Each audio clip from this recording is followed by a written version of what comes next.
Hi అండి. ఇవాళ night డిన్నర్కి అయితే మేము ఈజీగా ఉండేటట్టు గుంత పొంగనాలు చేసుకుంటున్నాం. మధ్యాహ్నం ఇవాళ సండే కాబట్టి హెవీ అయిపోయింది, లేట్గా తిన్నాము. గుంత పొంగనాలు వచ్చి నేను ఎగ్జాక్ట్ ఇది మినప్పప్పు పిండి కాదండి, జొన్నలు మినుములు పెసర్లు అన్నీ కలిపిన దాన్నే దోశ పిండి కింద వేస్తాను. సో అడుక్కొచ్చేసింది, 2 ప్లేట్లు 3 ప్లేట్లు గుంత పొంగనాలు వస్తాయని ఇవి చేస్తున్నా. సో ఇదైతే మా పాతకాలం క్యాస్ట్ ఐరన్ గుంత పొంగనాలదండి. 9 వస్తాయి ఇందులో అండ్ స్క్వేర్ షేప్లో ఉంది. ఫస్ట్ నేనైతే ఆయిల్ వేసి వేడి చేశాను. ఈ ఆయిల్ కొంచెం వేడెక్కగానే ఈలోపు సో ఈ పిండి ఉంది కదండి, సో ఓన్లీ మినపప్పు కాదండి, ఇది అన్నీ కలిపేసింది. హెల్త్ వైజ్ గుడ్ అని నేను అన్నీ కలిపేసింది వాడతాను. సో దీన్ని తీసుకొని జస్ట్ ఇలా,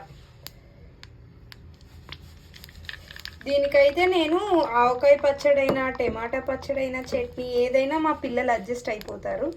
సో నైట్ టైం కొంచెం పెరుగన్నంతో పాటు ఇది ఈ సండే నైట్ కదా అని ఇలా ప్లాన్ చేసుకుంటున్నాం.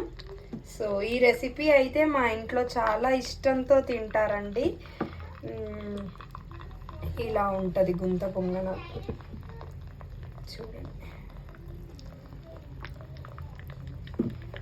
ఓకే, సో ఇలా వేస్తాము. ఇంకా ఒక 2 మినిట్స్ అయ్యాక అది ఆల్రెడీ ఆయిల్ హీట్ అయింది కాబట్టి ఒక 2 మినిట్స్ వేగగానే మనము ఇదైతే తిప్పేసి కొంచెం కాల్చుకుంటే మా ఇంట్లో గుంత పొంగనాలు అయితే రెడీ అయిపోతాయి. సో ఒక్కొక్కరికి ఒక ప్లేట్ అన్నా కూడా ఇది 3 ప్లేట్స్ వరకు వస్తుంది.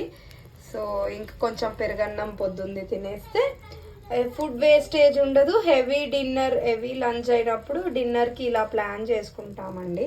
సో మీ కనుక మా గుంత పొంగనాల రెసిపీ నచ్చినట్టయితే, సో ఇది దోశ పిండితోనే వస్తుందని ఏం లేదండి. గుంత పొంగనాలు ఆనియన్స్ కట్ చేసి అందులో వేసేసాను సన్నగా. ఇది జొన్నలు మినుములు పెసర్లు కలిపి పట్టిన పిండి, అంటే మీకు చూపిస్తాను ఉండండి. సో ఇది వచ్చి నా దోశ పిండికి వాడేదండి. చూడండి, జొన్నలు మినుములు సజ్జలు పెసర్లు అన్నీ కలిపి ఉన్నది. సో ఇది వేసేసి దీన్ని గ్రైండర్ చేసి వేసిన పిండి అండి. చూడండి ఇంత బాగా వస్తుంది అనమాట. సో ఈ వీడియో కనుక మీకు నచ్చినట్టయితే లైక్ చేయండి, షేర్ చేయండి, సబ్స్క్రైబ్ చేయండి. Bye friends.